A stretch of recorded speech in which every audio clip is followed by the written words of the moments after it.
Our commitment is to tackle climate change, and this runs deep and arises out of our need to secure our future and that of our children, as we all have been victims of drought and declining rainfall, which have destroyed our livelihoods, and many lives have been lost.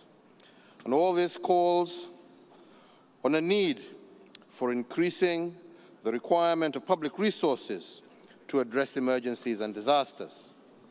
Kenya, therefore, has joined together with other nations in affirmation of the global commitments by ratifying our agreements and further domesticating the same in our national laws and strategies to ensure that there is action at all levels of government. In energy, we have transformed our energy sources to renewables to the tune of 90%. And I recently inaugurated our largest wind farm in the continent at Lake Turkana, and we continue to prioritize our energy developments from geothermal and other natural resources. These new sources enable us to have enabled us to expand connectivity from less than 30% in 2013 to 75% in 6 years, and our aim is to achieve universal access by 2022. On adaptation, we aim to plant 2 billion trees to achieve the global threshold of 10% tree cover by 2022 instead of our intended target of 2030. This is in addition to the global commitment to restore 5.1 million hectares as our national contribution to the African Forest and Landscapes Restoration Initiative.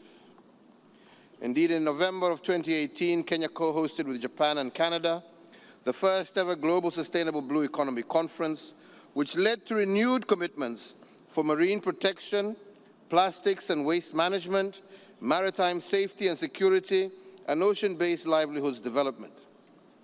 Kenya is also a member of the high-level panel on sustainable ocean economy and will be co-hosting with Portugal the UN Oceans Conference in 2020, where we hope to launch a new compact for sustainable ocean economy development.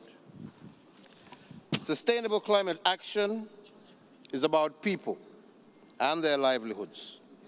We must therefore ensure that we leave no one behind. We have therefore chosen mitigating and adaptation measures that are consistent with and enable our people to secure their livelihoods and expand economic opportunities. We have partnered with the private sector, for example, in expanding access to alternative cooking and lighting fuel, targeted at the urban as well as rural poor, and we intend to transition 80% of households using biomass energy to 100% clean cooking fuel. As part of our commitment to climate action, Kenya has also joined with Turkey in co-leading the Infrastructure, Cities and Local Action track, which resulted in various ambitious initiatives.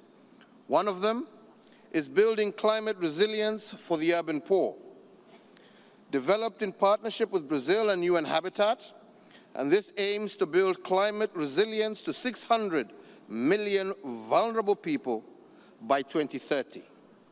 Kenya will champion the implementation of this initiative and mobilization of the necessary resources to meet this challenge.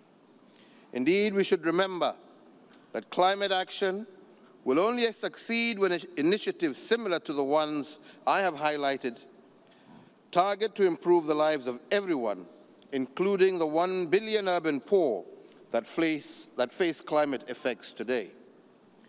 Kenya is committed to leaving no one behind by ensuring that our vulnerable people have access to energy in terms of amount and price, access to energy that is bringing change, providing new opportunities, improved security, clean cooking, and education, not only in our urban areas, but even in small rural villages. Indeed, as I conclude, let us all heed the call of the Secretary General for us to express more ambition in tackling this existential challenge of climate change.